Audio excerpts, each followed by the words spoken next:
Good afternoon, everyone. I want to thank you for being here, those of you in the media, and certainly those who are up here with me. We just finished the UCG meeting next door, and I want to express my appreciation to everyone because you wouldn't be here if you didn't allow your temperature to be taken.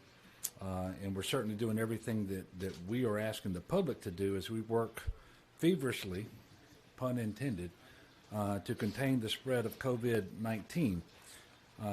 As I just mentioned, we just completed a unified command group meeting on the state's ongoing response.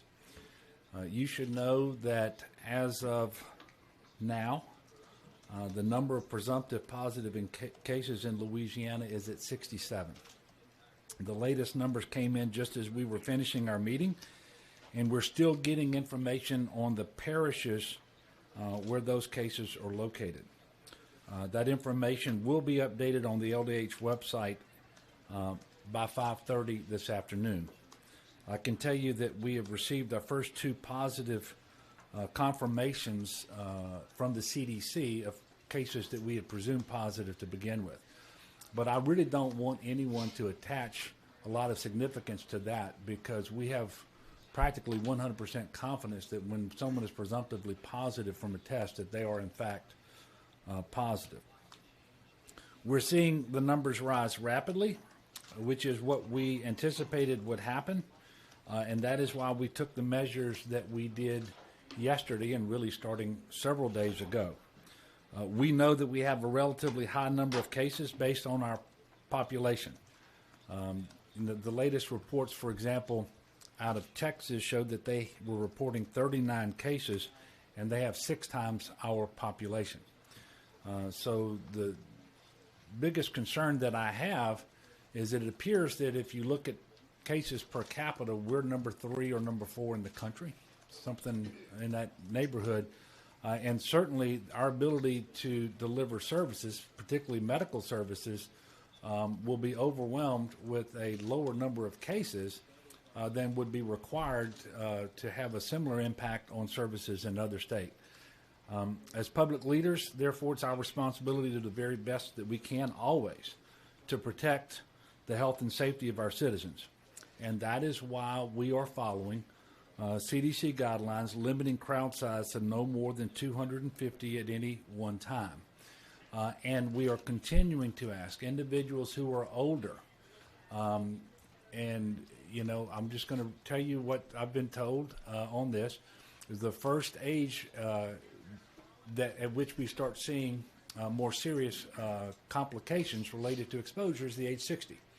And then when you get to 70, it's even more pronounced, and 80 is obvious, and above, it's even more pronounced.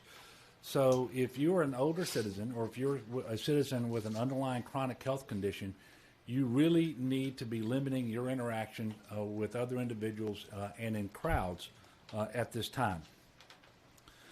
To be clear, however, at no time did my proclamation cancel any church services. And I very much appreciate our faith leaders who understand and are working with us in this effort. I am a person of faith. I happen to believe very much in the awesome power of prayer. I also believe in science. And the scientists at the CDC say that the measures we are taking will minimize the spread. These are mitigation precautions that are essential because what we have to do as a state now is minimize transmission and spread that peak demand out over a longer duration. Otherwise, we run the risk of overwhelming our ability to deliver proper health care. In addition to my own proclamation, 2 very important things happened in Washington yesterday. The first is the nationwide emergency declaration signed by the president, which we very much appreciate. And the second is the Family First Response Bill, which passed the U.S. House of Representatives. We also appreciate that. We will be looking at both of those instruments to identify any and all federal aid that we can take advantage of in Louisiana, whatever opportunities, whatever flexibility, whatever funding. We're going to be doing our very best to identify those benefits and apply for them and make them available just as soon as possible. I'd also want to make you aware of relief efforts being put in place by the Baton Rouge Area Foundation here in Baton Rouge. BRAF has started a charitable fund to make grants to Louisiana nonprofits that are expected to provide relief during the coronavirus pandemic. The funds will be used for feeding and caring for older citizens who can't leave their homes during the outbreak or who are quarantined. The fund can also be used for unexpected needs which may arise while we respond to this health emergency. To make a donation, and I encourage people to do so and be generous, not only to this but to all of our relief aids, but to make a donation to BRAF's Emergency Relief Fund, please visit braf.org, braf.org, and click on the link at the top of the page. And finally, I want to impart information that I do at every opportunity. It is essential that we minimize the spread of coronavirus. Every single person in our state has a role to play. And the degree to which we are going to be successful is going to be determined by the percentage of people, the number of people are out there who comply with these precautions. So I'm asking, please wash your hands frequently and for at least 20 seconds with soap and water. Cover your cough or sneeze with your arm. Avoid touching your face. Routinely clean and disinfect frequently touched surfaces. Avoid close contact with others. Practice social distancing as best you can. And stay home if you are sick. Stay home if you are sick. And I want to make a point about this and why it's so critically important. The test results that we're getting in today for the positive cases, those individuals probably received or were transmitted to the virus 4, 5, 6 days ago. So think about that. Even if from this moment forward not a single case gets transmitted, our numbers in all likelihood are going to continue to go up as people become symptomatic from the transmissions that have already happened. And so if you are feeling ill, stay home. There is a chance that you have the coronavirus and that social contact with others, being in close proximity to others, will unnecessarily expose them to the risk of spreading the coronavirus, even if your symptoms are relatively mild. Every citizen has a role to play, and I'm asking you to do that. You know, Louisianans have always been at our very best when there are challenges out there. This is one of those challenges.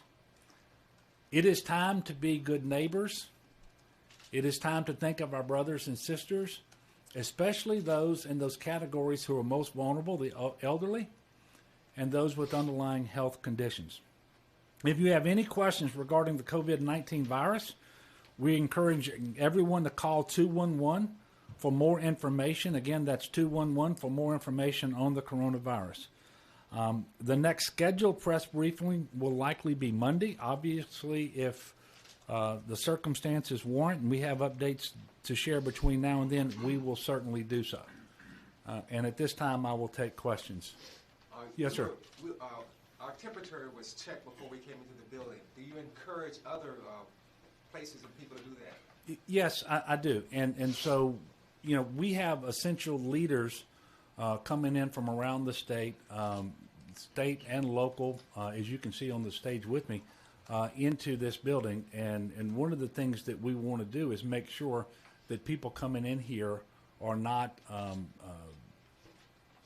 potentially spreading the coronavirus or potentially other illnesses as well. And so we are temperature checking individuals.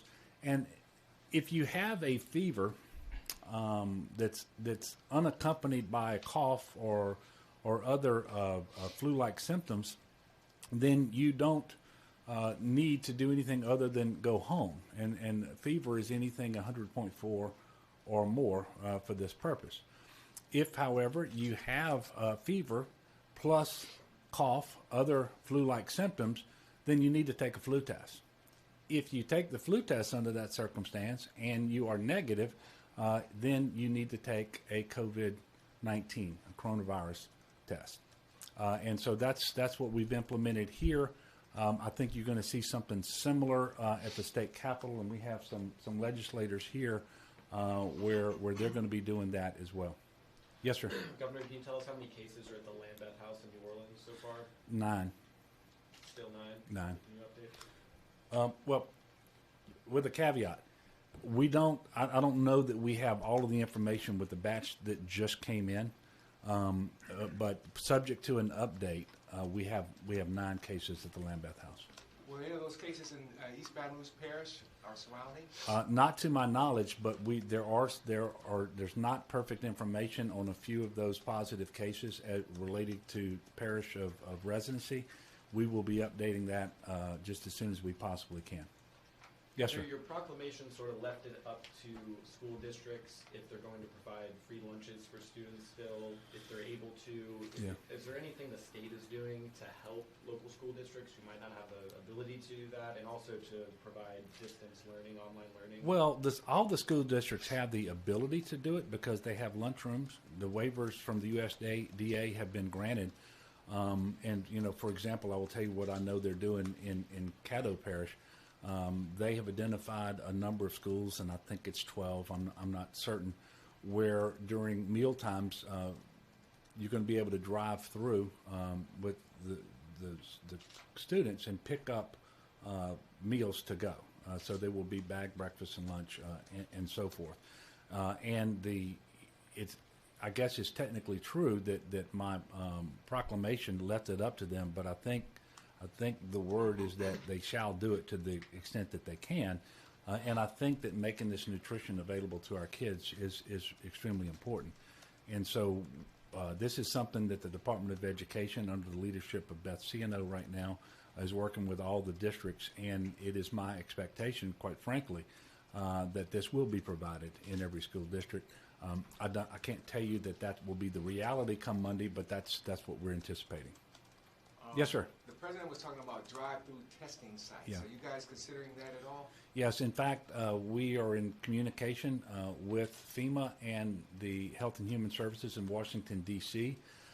It's at the early stages, but we have been offered an opportunity to create at least one of those drive-through test sites in the New Orleans area.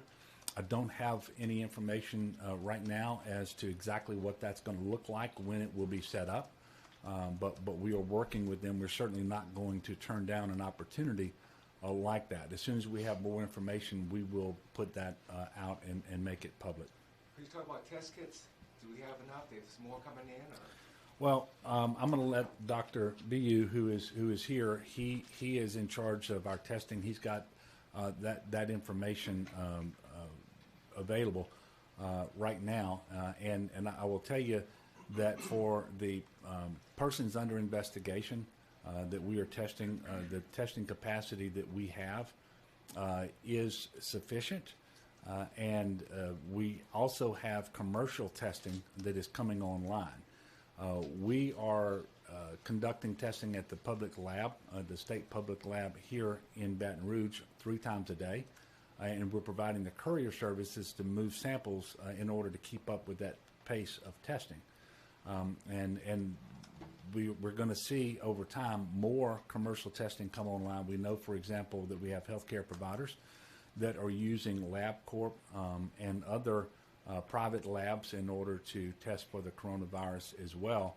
And we're going to make sure that as the information comes in from those private testing companies, that it is merged with what we're doing here as a state, so that when we give you information and when you go to the website of LDH, it's going to have all of that in the running totals. So that's what we're working on now, but I'll ask Dr. Bu to come up and respond specifically to your question. Thank you, Governor. I agree with everything the Governor just said, and I think the point to emphasize is to meet the capacity that we want to at the state level to get those tests to everybody who has symptoms and is flu negative. As the Governor said earlier, we really do need to partner with the commercial sector. You heard that yesterday from the President as well. And so we're looking to see those capacities increase. Currently, we are in a good position at the state lab. We'll note that, it's not just the test kits. There's all sorts of things that go into testing, including the ways that we take samples. And then we're trying to look upstream at all of those things, making sure that there's a path. But we also understand the entire nation is doing that as well. So we're going to be keeping an eye on that. Could you tell us how many total people were tested? So I believe currently we are at 178 persons under investigation. And again, the best source of that data, in case I'm wrong in what I just told you, is going to be on our LDH website, and that's updated regularly. Now, there is some surveillance testing as well, and I don't know that your numbers include any private labs, or do they? No, it's worth noting our numbers are going to be reporting what's in our state lab, but as the governor noted, we did amend the sanitary code a week ago such that all labs that are performed for COVID-19 in the state are reportable to us. So far, we know of 7 of those tests. Governor, there's some overflow isolation areas being set up at state parks. Can you talk about why those are needed right now? Who's going to staff them? How we decide who goes to these places? Well, we need to make sure we have the capacity to take care of individuals who may test positive for coronavirus, but they're not so sick that they need to be hospitalized, but they may be homeless.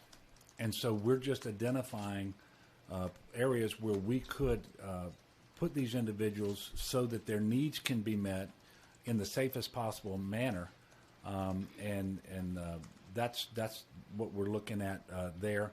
It's a contingency for when we have individuals who are positive, don't need to be hospitalized, but don't have a place to go, and we need to be able to put them somewhere and have wraparound services, and that's what we're looking for at those locations. Governor, we've shut down K through 12 schools and taken pretty drastic steps so far. Is there any indication of how much further we could go, what the next steps would look like, and whether that's under discussion right now? Yeah, well, there's nothing else under discussion right now. There are not a whole lot of other things that can be done. There are a couple, and they get to be more drastic. You only have to look at New York, for example, that actually established a containment zone and is limiting movement in and out of that zone as a mitigation measure. So the additional measures are very restrictive, and we don't have a recommendation from CDC and to do those things yet, because the facts on the ground don't yet warrant them. But there are a couple of other things that can be done. Any other questions? Governor, do you think the legislative session should be suspended? We're working with the Speaker and the President and legislators on that, and they're taking some precautions, and I know right now the plan is to continue with the session to do its work. There are also some contingency planning that's in its early stages, and I appreciate their willingness to engage in joint efforts to develop those contingencies and make sure that if it does become necessary to suspend or discontinue the session, that the essential work is necessary. Obviously, come July 1st, we start a new fiscal year, and we need to have a budget in place, for example. So there are some legislative instruments that are must pass, and we're identifying those, and we're coming up with contingency plans right now. But the plan, as of right now, is to continue with the session. And if the situation warrants that approach be modified, then we will let you know at that time. And again, obviously, we're working with the Speaker and with the President on that. So would it take like cases in Baton Rouge or at the state capitol to warrant that, or any idea what would when we have facts that change that warrant a change in that approach, we will let you know. Okay, I want to thank all of you for coming out today. And again, I'm going to ask the people of Louisiana, as I always do with any disaster, do everything you can to comply with the guidance that you're being given by me and by other authorities. And also, as I mentioned earlier in the different contexts, I like most of Louisiana, believe in the power of prayer. And so I would ask that people pray for our country and for our state and for our people. God bless you, and thank you.